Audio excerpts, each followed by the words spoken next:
La salud visual es prioridad y en la provincia Sánchez Ramírez se encuentra Cofamilia, que es el centro diagnóstico y oftalmológico. Contamos con un equipo especializado y con un personal altamente capacitado. Realizamos cirugía oftalmológica, tomografía, sonografía, resonancia magnética, entre otras. Estamos ubicados en la calle 17 de octubre, número 5, del sector Acapulco de Cotuí. Cofamilia, pensando en los más necesitados.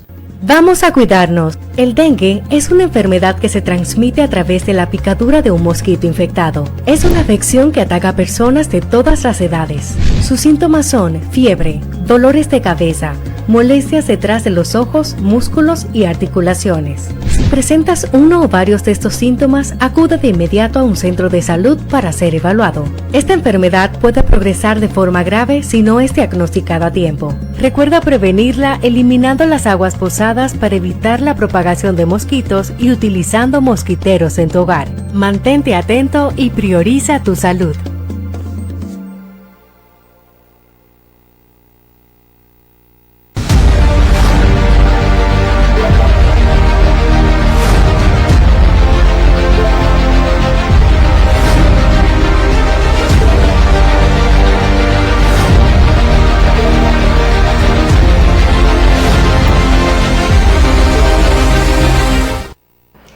Aportando RD llega hasta ustedes por Telecanal 28, por todas nuestras redes sociales, y les invitamos a que sean parte de nuestra comunidad. Doctor, ¿qué hay que hacer para pertenecer a la comunidad de Aportando RD? Lo primero que hay es que estar identificado, porque si no te identificas con una comunidad, de nada vale que te digamos que te suscribas. Entonces, si te identificas con los temas que aquí tratamos, eres miembro de la comunidad. Entonces, solo tienes que seguir el siguiente paso.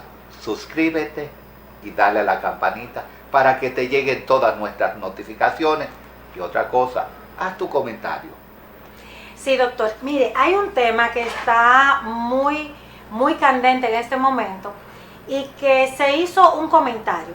Se hizo un comentario incluso en este programa y me quedó la duda que usted nos va a despejar a nosotros ahora, y es sobre quiénes son los guerreros de la justicia. Ese público que nos ve y nos escucha a través de Telecanal 28, Aportando RD, debe irle dando seguimiento a lo que son los disturbios en las universidades norteamericanas y que se han ido trasladando a universidades europeas. ¿Quiénes patrocinan esas movilizaciones, ese caos, ese desorden? Algunos autores renombrados le han denominado los guerreros de la justicia social. ¿Quiénes son los guerreros de la justicia social? Son individuos, algunos estudiantes, otros que nunca han estudiado, que se han afiliado a una ideología del ámbito progresista con el objeto de disociar lo que es la cultura partidaria tradicional. En ese sentido, vemos como un grupo de estudiantes, por ejemplo, que inició en la Universidad de Columbia y luego se extendió a otra, generaron un caos, tomaron un centro educativo, se encerraron en ese campus universitario y la policía tuvo que intervenir. Esos son los denominados guerreros de la justicia social, que quieren imponer su voluntad debido a una situación que esté sucediendo en un estadio diferente al espacio geográfico que ocupa. Por ejemplo, la guerra, el conflicto de Gaza, Israel, Hamás, haciendo causa común con los palestinos. Entienden que es una forma de cómo decir no a ese conflicto, a esa guerra, que está apañada por los Estados Unidos a favor de Israel. Eso nos recuerda la época de la guerra de Vietnam, del movimiento hippie. Pero dice, por ejemplo, el profesor Edward Loser, dice: yo soy un profesor liberal y mis alumnos liberales me aterrorizan. ¿Por qué dice Edward Loser esto? Porque ha cambiado la metodología de ver las cosas, pero no solo de ver las cosas, que los estudiantes de ahora toman con un sentido más caótico lo que son las intenciones de pedir reivindicaciones en beneficio de otro oprimido, que es precisamente a lo que un escritor británico, Bertrand Russell, llama la superior. En su obra escribió un libro titulado La superior virtud de los oprimidos, en el cual él considera que existe el fetichismo de la víctima, donde se da la condición de un ethos que enuncia: primero soy víctima, después existo. Ese fetichismo victimológico bajo el cual se alberga la ideología de lo que son los movimientos de guerreros de la justicia social, porque entienden y están fundamentados en un sentimentalismo que está distorsionado de todo tipo de realidad. Para ellos, lo sentimental está por encima de la verdad. No me interesa la verdad. La verdad yo la llevo por dentro a través de un sentimiento que entiendo que se fundamenta en lo que es la justicia social. Y entonces, en ese sentido, algunos autores como McKinley dicen que la tiranía de poco es más oprobiosa y más odiosa que la tiranía de muchos, y que en este caso los guerreros de la justicia social son pocos, pero hacen un ruido tan grande que comprometen a los muchos y pagan justo por pecadores. Porque ahora mismo en esas universidades que estaban a punto de graduarse, algunos estudiantes han sido cerradas. Por ejemplo, en la Universidad de Columbia, los estudiantes de periodismo entienden que tienen el derecho, porque existe la libertad de expresión, a decir y hacer lo que entiendan en contra del orden. Y nosotros nos preguntamos: ¿va esto en beneficio de lo que es la democracia?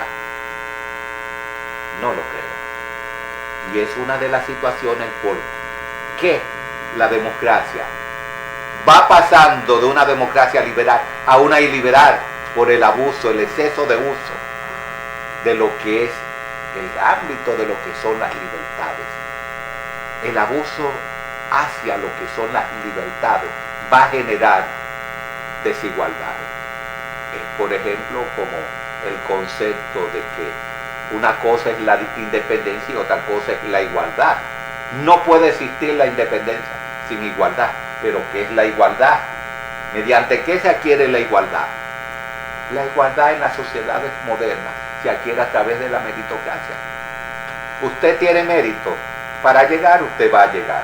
Entonces, en ese sentido, la justicia social promueve lo que es el relato de la víctima, del victimismo. Hay personas que se hacen la víctima para llamar la atención, juegan un rol espectacular y entienden que todo aquel que dice lo contrario a sus sentimientos está ejerciendo violencia contra él. Y precisamente en esas universidades se han eliminado charlas con grandes personajes, porque hay un grupo de estudiantes que entienden que esas charlas afectan o lesionan sus intereses y generan violencia en sus sentimientos. Se han tenido que suspender esas charlas, que son parte de lo que es la currícula del aprendizaje. Entonces, cuando una minoría se impone o trata de imponerse en los ámbitos académicos hacia una mayoría, podríamos decir que está ejerciendo violencia. Lamentablemente no se dice, porque se ha formado el lecto de lo que es la minoría, de que al ser minoría, la violación de sus derechos llámese fundamentales o no, es una forma de violencia. Y esto hace crear lo que es un evento caótico, un evento mediante el cual se generan protestas, se generan disturbios, y es entonces donde tiene que intervenir la policía. Y al intervenir la policía, lo que hay, apresamientos, que han habido más de unos 2.000 apresamientos, y esos apresamientos ya son concebidos como ilegales, como una falta a la democracia. Pero si usted está violando la democracia a través de la intolerancia, de sus acciones, de sus actitudes, ¿cómo usted exige el cumplimiento de la democracia? Para que veneren sus libertades cuando usted es el primero que la ha violado. Entonces los estados tienen que estar contestes con que el exceso de libertad no oferta garantías a lo que son las instituciones. Hay que tomar en cuenta que ese fetichismo que genera lo que es la violencia de la minoría, bajo el contexto de que reclamo lo que es una justicia social para mí, sin importar que estoy lesionando los intereses de la mayoría. Ese concepto fetichista del etos, exijo mis derechos a través de lo que, porque soy una víctima, entonces existo. Se parece al pensamiento de Descartes que dice, pienso, soy, luego existo. En el ámbito de este gremio, como se podría decir, de los guerreros de la justicia social, que ha ido creciendo cada día más, podríamos decir que tienen que ser los gobernantes visores de hasta dónde podría llevar esto para que no se desencadene en lo que se llaman revueltas populares que vayan a convertirse a su vez en impopulares para una mayoría, donde propician derechos que no son derechos tradicionales, son derechos fundamentados en ciertos sentimientos particulares para imponer su voluntad ante una mayoría. Es algo que no se puede permitir. En Estados Unidos, tanto el Partido Demócrata, la ala más conservadora de los demócratas, porque hay una ala que es progresista, y por eso se está llevando la situación como se está llegando. Pero los republicanos no están de acuerdo con esto. Y el mismo presidente Trump ha dicho, el expresidente Trump, mejor dicho, aunque las tendencias van hacia allá, ha dicho que el presidente Biden está tratando con mano tibia, que incluso está alimentando la actitud de la policía de Nueva York sobre la forma en que está manejando el proceso. Dice que deben haber más gente presa, que hay que actuar con manos duras, con manos fuertes. En ese sentido, algunos analistas entienden que esto le podría hacer daño a Joe Biden en el proceso electoral, pero es una carta, es una baraja que tiene que jugársela a todo presidente. ¿Por qué? Porque hay un concepto que se llama la homeostasis del riesgo. Y esa homeostasis del riesgo, que es cuando la sociedad tiende a cambiar un comportamiento o una conducta para adaptarse a una situación de riesgo deseable. Entonces, eso conlleva a un cambio cultural y a una generación de una violencia cultural plasmada y permitida por el Estado, donde el Estado se hace cómplice de lo que es el caos y la violencia de una minoría, y no se puede llegar hasta allá. Sí, doctor, yo quisiera hacerle una pregunta respecto a los guerreros de la justicia, que es un movimiento como cualquier otro movimiento que se puede implementar en un momento dado o establecer usando las universidades, usando esta población. Pero ¿qué dice el claustro universitario cuando identifica este tipo de grupos que van en contra de lo que pudiera ser los lineamientos ya trazados por cada una de las universidades? O sea, ¿cómo responderían las universidades ante este fenómeno? Muy buena tu pregunta. Precisamente es un tema a tocar porque las universidades se han hecho eco y han separado muchos estudiantes que estaban para graduarse ahora en estos tiempos y han respondido de una manera dura, fuerte, enérgica, porque lo que se está cuestionando es el claustro universitario. Se está cuestionando lo que son las garantías que el campus universitario ha dado para mantener un esquema de orden, de paz y de tranquilidad. Incluso en las casas, por ejemplo, que están consignadas en los apartamentos, allá en la Universidad de Columbia, a estudiantes, ya se han retirado muchísimos estudiantes, se han desalojado esos estudiantes que han estado imbuidos en esta conflagración, en este movimiento caótico en el campus universitario. Ya han sido evacuados, han sido expulsados de la universidad. Su futuro es incierto. No me explico cómo un estudiante que ya tiene 3 años y está culminando, se mete en un lío sabiendo que le va a perjudicar su futuro. Deben analizar, debe haber una conciencia de que su sentimiento por una causa no esté por encima de su futuro, de su progreso. Como ciudadano usted primero tiene un deber y después usted reclama un derecho que le atañe a usted, pero no un derecho dentro del cual usted no pinta nada. Que usted quiera ser solidario con una causa ajena, no puede en ningún momento violentar lo que es su futuro, su desarrollo como ser humano. Entonces, ese sentimentalismo donde las emociones brotan y se dejan llevar de las pasiones, hay que estar consciente que van a generar una disonancia cognitiva en lo que es la preparación como profesional, porque ya se está hablando y se cuestiona, ¿para qué son las universidades si no es para formar profesionales? Pero que ahora mismo se dice que los profesionales que se están preparando en esas universidades son profesionales análogos, estériles. Sí, doctor, pero nosotros podemos irnos a la historia de cómo algunos partidos se hacían presentes, ya sea de manera directa o indirecta, con los movimientos estudiantiles. Usaban a esos estudiantes que eran los más cabeza caliente, precisamente para poder llegar a los que no tenían mucha conciencia de lo que estaba sucediendo. Entonces se manejaba, incluso se les daba idiomas de esos otros países.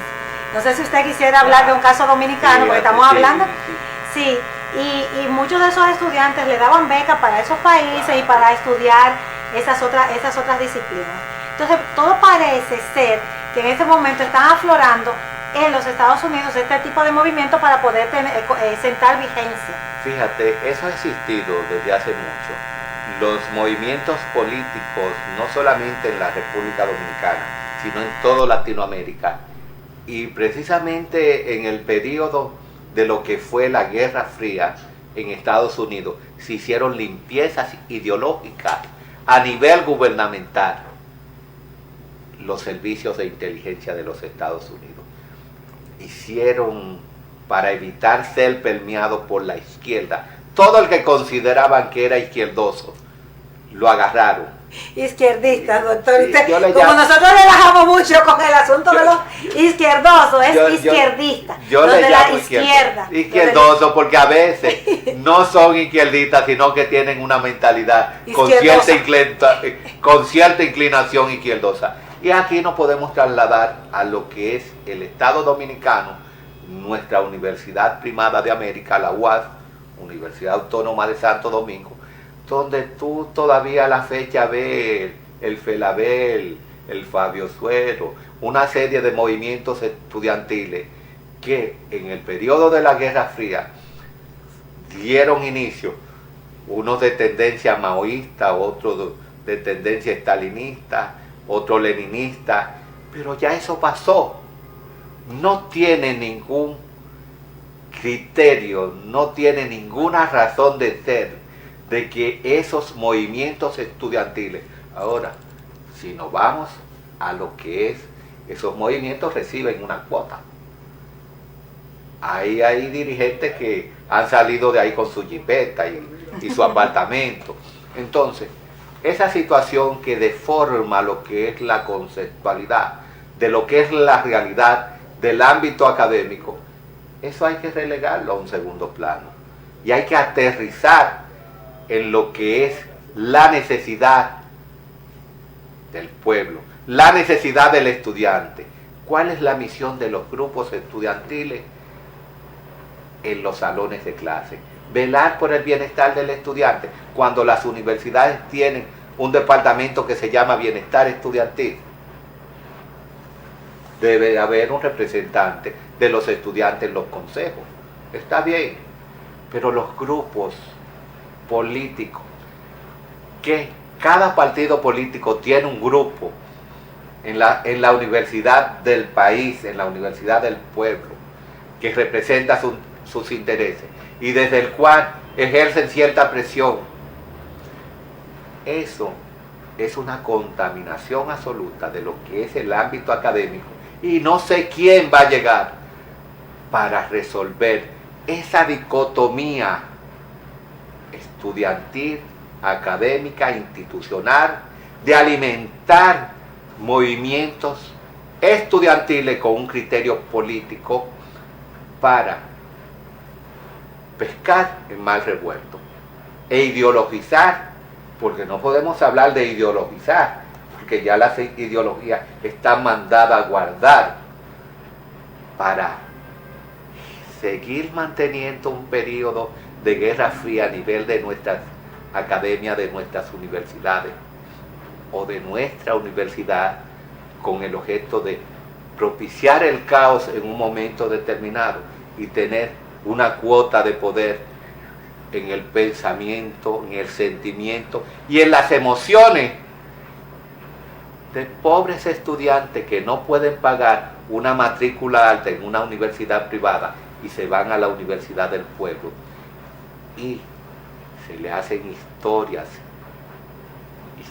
chinas en una universidad dominicana sobre el pasado heroico de una serie de personajes que están contenidos dentro de lo que es la mitología estudiantil y que son hoy la máxima representación de la heroicidad. Estudiantes que tuvieron comprometidos con secuestros, con vandolismo, con una serie de cuestiones, pero ya hoy son héroes. Doctor, y como usted bien lo dice, usan el hambre de esos pobres estudiantes. La miseria, vamos a decir, la miseria cognitiva, que en primer lugar. Sí, que por lo general vienen de zonas rurales del país, de pueblos lejanos, que no tienen casi nunca, o sea, cómo poderse manejar económicamente, y usan incluso el cerebro y el intercambio, porque a esos órganos, o sea, esas organizaciones internas, le dan becas ahí dentro, le pagan también, es una miseria, pero también le pagan, sí, le pagan el semestre, y ellos lo ven a ellos como los santos salvadores, y hacen todo lo que ellos dicen, incluso causan disturbios. Recuerde que muchos pobres de la República Dominicana no enviaban a sus hijos a la Universidad del Pueblo, sino que se esforzaban para mandarla a una privada, temiendo que en uno de esos disturbios sus hijos murieran. Fíjate, por eso decimos y nos preguntamos, ¿para qué sirven las universidades? ¿Están nuestras universidades dando los resultados deseados? Porque eso que llamamos lo que es la homeostasis del riesgo, a través de un cambio conductual, de una manera consciente, para generar lo que se llama una compra de conciencia mediante ciertas facilidades. ¿Puede generar eso un profesional adecuado de calidad? No. Va a generar lo que es un profesional estéril, mediocre. Con bajo conocimiento, con baja preparación. Salen algunos locos. ¿Usted lo sabía? Que salen algunos. Usted como psicólogo sabe que hay mucha gente que sale con problemas de ahí. Algunos locos no, sale un eso puede ser despectivo. Sí, algunas personas con problemas. Salen algunos locos, no, salen personas con ciertas carencias sobre todo de valores, porque salen de ahí, a veces no saben de dónde salieron, porque fueron manipulados mentalmente y académicamente. Entonces es lamentable, pero resulta tedioso escuchar a uno de estos profesionales cuando salen a la calle, al ruedo laboral, y solo saben hablar de un personaje determinado, que en una época fue un héroe, fue un líder estudiantil, pero yo entiendo que esto hay que mandarlo a guardar y que el Estado debe tomar cartas en el asunto para despolitizar las universidades, porque ya no hay ideología que seguir.